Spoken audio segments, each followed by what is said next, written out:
ప్రేక్షకులకి ఆ లలితాంబిక అమ్మవారి యొక్క అనుగ్రహం పరిపూర్ణంగా కలగాలని మనస్ఫూర్తిగా కోరుకుంటూ మనం ఈరోజు కాందాయ ఫలము ఈ యొక్క మొదటి 4 నెలలు మనం ఆల్రెడీ చెప్పుకున్నాము ఉగాది సమయంలో. ఇప్పుడు మరలా మనకి ఆగస్టు 9 నుంచి డిసెంబర్ 9 వరకు ఉండేటువంటి 4 నెలలు నక్షత్ర వారీగా ఒక రాశిలో 3 నక్షత్రాలు ఉంటాయి.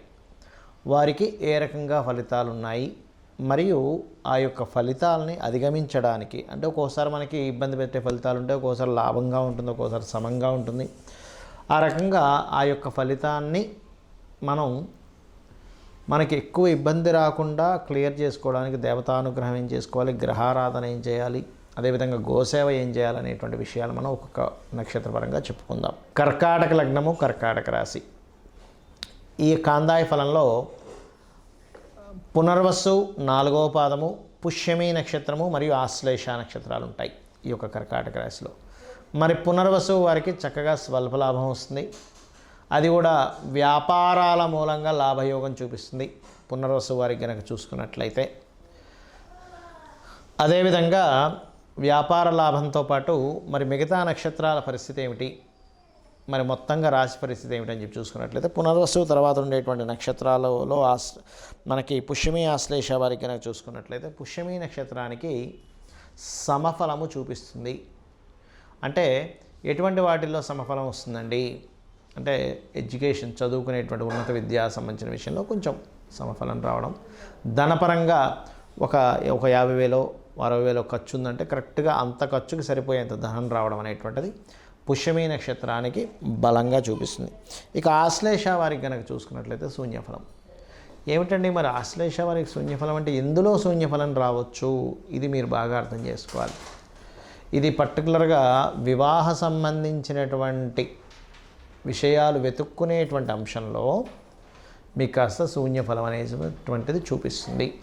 అదేవిధంగా అగ్రిమెంట్స్ చేస్తూ ఉంటాం, మధ్యవర్తిత్వంగా ఉంటూ ఉంటాం, మిడిల్ మ్యాన్ అంటూ ఉంటారు. మధ్యవర్తిత్వంగా ఉన్నా అండి, ఇక వాళ్ళు ఏదో వాళ్ళకి చూపించినందుకు మనకెంతో కొంత దానిలో కొంత షేర్ ఇస్తారు.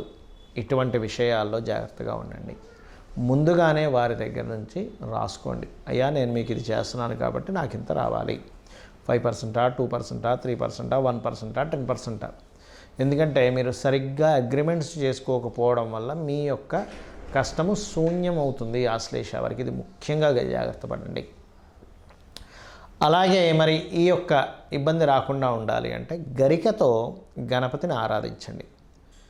గరిక తీసుకొని చక్కగా ఓం గం గణాధిపతయే నమః అనేటువంటిది. కాకపోతే మొత్తం ఈ రాశి వారికి ఏంటంటే ఓవరాల్గా ఈ 3 నక్షత్రాలు కానివ్వండి, ఈ లగ్నం కానివ్వండి, రాశి కానివ్వండి, వీరికి కొంచెం వివాహ నిర్ణయాలకు సంబంధించిన విషయంలో, కొంచెం స్లో అవుతూ ఉంటాయి. బికాజ్ ఆఫ్ అష్టమంలో ఉన్నటువంటి శని వక్రించి సప్తమంలోకి వస్తున్నాడు కాబట్టి. కాకపోతే ముందు వెళ్ళిపోయి ఇంక వెనక్కి రావనుకునే సంబంధాలు కూడా కొన్ని వస్తాయి. కాకపోతే కొంత లేట్ అవుతుంది కానీ కొన్ని మాత్రం వస్తాయి. భాగ్యస్థానంలో రాహు ఉన్నందుకు పితృదేవత ఆరాధన చేయండి. భాగ్యరాహు మీరు దేవతలతో పాటు పితృదేవత ఆరాధన చేయడం ద్వారా వచ్చే ఫలితం అద్భుతంగా ఉంటుంది. అలాగే వ్యాపార లాభాలు, అందులో ముఖ్యంగా బంగారము, ఫ్యాట్ రిలేటెడ్ ఐటమ్స్ అమ్మేటువంటి వారికి చక్కటి వ్యాపార లాభాలు ఉంటాయి, అందులో ఎటువంటి సందేహం లేదు. మీకు తెలిసిన వారికి అన్నదమ్ములతో కానీ అక్క చెల్లెలతో కానీ ఏదైనా మాట్లాడేటప్పుడు, మెయిల్ చేసేటప్పుడు, వాట్సాప్ చేసేటప్పుడు కాస్త చూసుకొని కమ్యూనికేషన్ చేస్తూ మీరు ఎటువంటి ట్రాన్సాక్షన్స్ జరుగుతున్నా, ఎటువంటి మాట మాట్లాడుతున్నా కాస్త గణపతిని తలుచుకుంటూ సుబ్రహ్మణ్యేశ్వర స్వామి యొక్క ఆరాధన లేదా ఓం స్కందాయ నమః అనే నామస్మరణ చేయండి. అన్ని విధాలా బాగుంటుంది. ఈ కాందాయ ఫలాలు కానివ్వండి, రాశి ఫలాలు కానివ్వండి, మాస ఫలాలు కానివ్వండి, వార ఫలితాలు ఏవైనా కానీ ఒకటే గుర్తుపెట్టుకోండి, వీటన్నిటికంటే అతి ముఖ్యంగా మీరు చూసుకోవాల్సినటువంటిది మీ జన్మజాతక ఫలితం. ఎందుకంటే మనము పూర్వజన్మల్లో ఏదైతే కర్మని చేశామో ఆ కర్మ యొక్క ఫలితం ఈ జన్మలో మనం పొందుతూ ఉంటాము. మరి ఈ జన్మలో చేసేదండి, ఈ జన్మలో చేసే కొన్ని మంచి పనులు, సహాయం చేయడం, మాట సహాయం కావచ్చు, లేకపోతే ఇంకేదైనా సరే ఎవరికైనా పుస్తకాలు ఏమంటే ఇచ్చినవి కావచ్చు, అది కూడా కొంతవరకు మనం అనుభవిస్తూ ఉంటాం. ఇక్కడ అనుభవించమని కాదు, కానీ మనం ఎటువంటి పుణ్యకర్మ చేసినా నెక్స్ట్ జన్మలోకి వెళ్తుంది. అది 12 ఫైల్స్గా మారుతూ ఉంటుంది. అంటే ధనభావము, భాగ్యభావము, పుత్రభావము, వివాహము, జీవిత భాగస్వామి ఎలా ఉంటుంది అన్నీ కూడా ఈ జన్మలో ఎటువంటి కర్మని చేస్తామో ఆ రిలేటెడ్ సంబంధించిన ఆ 12 హౌజెస్లో అది వెళ్ళి చేరుతూ ఉంటుంది. అది గుడ్ ఆర్ బ్యాడ్. అందుకే మీరు ఏం చేయాలి, మీ యొక్క పర్సనల్ చార్ట్ ముఖ్యంగా చూసుకోండి. మీరు ఎదగలేకపోతున్నారు, లగ్నభావం ఎందుకు వీక్గా ఉందా, స్ట్రాంగ్గా ఉందా, ఎందుకు అనారోగ్యం వస్తుంది, ఎందుకు మీరు స్ట్రెస్ అవుతున్నారు. అలాగే మరొకటి ఏంటంటే ఇక్కడ ధనస్థానం. చాలామంది చూడండి ఎంతో టాలెంట్ ఉంటుంది కానీ డబ్బులు సంపాదించలేకపోతుంటారు. అంటే మీ ధనాధిపతి ఎక్కడో పాపకత్తిరిలోనో రాహుకేతు యాక్సెస్లోనో ఉన్నాడు. ఇదైతే ఎలా ఉన్నాడో దాన్ని బట్టి ధనం యోగం కూడా వస్తుంది. అంటే ఎలాగా, మీకు రియల్ ఎస్టేట్లో ధనయోగం ఉందనుకోండి, మీరు వెళ్ళి సాఫ్ట్వేర్ జాబ్ చేస్తానంటే కుదరదు, రియల్ ఎస్టేట్లోనే డబ్బులు వస్తాయి. సాఫ్ట్వేర్లో ఉందనుకోండి, సాఫ్ట్వేర్ కంపెనీ పెట్టుకుంటేనే వస్తుంది, అప్పుడు రియల్ ఎస్టేట్ చేస్తారు. అది కొంతమందికి రెండూ ఉంటాయి, సాఫ్ట్వేర్ ఉంటుంది, రియల్ ఎస్టేట్ ఉంటుంది. అలాంటప్పుడు డియోల్ ధనయోగాస్ అంటారు, వ్యాపార ధనయోగాలు ఉంటాయి. ఆ రకంగా చూసుకోవాలి. అంతేగాని ఏలినాటి శని వచ్చిందండి, సర్పదోషం ఉందండి, అందుకే నాకు ధనయోగం లేదనుకోవడానికి కాదు. అయ్యో ఆ ఇబ్బంది, ఆ దోషం ఉంటుంది కాదనట్లేదు, కానీ దానికి సంబంధించిన పరిహారం చేసుకొని మార్గం వెతుక్కొని వెళ్ళిపోవాలి. ఎలా అంటే, మనం ఒక ప్రదేశానికి వెళ్ళాలి, కూర్చొని ఆలోచిస్తున్నంతసేపు వెళ్ళలేం. సరే కాసేపు ప్లానింగ్ వెళ్ళడానికి ఏమిటి అని చెప్పి చూసుకోవచ్చు, కాసేపు మీరు ఆలోచించవచ్చు. కానీ చాలామంది తెలియక జీవితాంతం ఆలోచిస్తూనే ఉంటారు. ప్రయాణం చేస్తేనే గమ్యం వస్తుంది అనే విషయాన్ని మర్చిపోతారు. అదేవిధంగా మీ ప్రయత్నాలు సక్సెస్ అవ్వాలంటే మీ 3rd హౌస్ నుంచి మీ 4th హౌస్, అంటే మీరు ఏ డైరెక్షన్స్ గృహాల్లో, అది రెంటల్ అయినా ఓన్ హౌస్ అయినా, మీ పేరులో ఉండే వర్గుని బట్టి అది కూడా కొంతవరకు మీకు సపోర్ట్ చేస్తుంది మీ జాతకానికి. అదేవిధంగా సంతాన అభివృద్ధికి ఏం చేయాలి, అసలు వివాహం ఏ సమయంలో అవుతుంది, ఏ సమయం మీకు సరైన సమయం వివాహానికి, ఏ సమయం సరైన సమయం కాదు.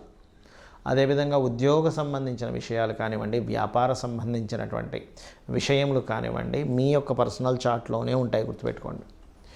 అంటే ఏ వ్యాపారం చేయాలి, ఏ వ్యాపారం ద్వారా డబ్బులు వస్తాయి, ఏ ఉద్యోగం, అంటే ఉద్యోగం చాలామంది చిన్నపిల్లల జాతకాలు చిన్నప్పుడు మొట్టమొదటిగా చూసుకోవాల్సింది కేవలం ఎడ్యుకేషన్, అంటే ఎడ్యుకేషన్ హౌస్ మాత్రమే చూస్తారు. అలా కాదు, మీరు వృత్తి సంబంధించినటువంటిది ఏది ఉంది, ధన సంబంధించింది ఏది ఉంది కూడా పరిశీలన చేసుకోవాలి.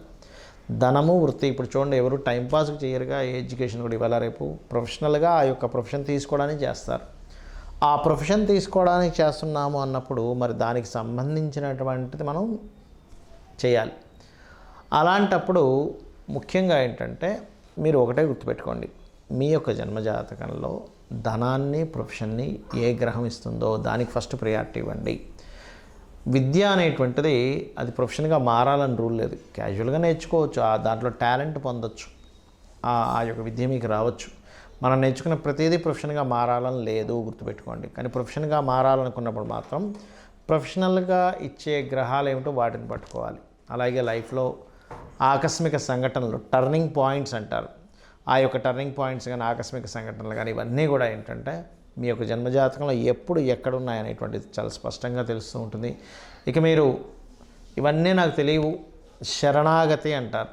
అంటే నాకు ఇవేమీ తెలియవు, ఈ దుఃఖము, బాధ బాగా కలిసి రావడం, కలిసి రాకపోవడం ఇవన్నీ నాకు తెలియదు, నువ్వు ఉన్నావు అమ్మ, నీ యొక్క అనుగ్రహం ఇదంతా కూడా అని అనుకుంటూ వెళ్ళిపోతూ ఉంటే దానంత గొప్పది మరొకట్లేదు. అంటే మన జన్మజాతకంలో ఎలా ఉన్నా కూడా మనం భగవంతుని ఆరాధిస్తూ భగవత్ నామస్మరణ చేసుకుంటూ మన పని మనం ధర్మంగా చేసుకుంటూ వెళ్తూ ఉంటే అమ్మవారే తను చూసుకుంటూ ఉంటుంది, సొంత తల్లి బిడ్డను చూసుకున్నట్టుగా.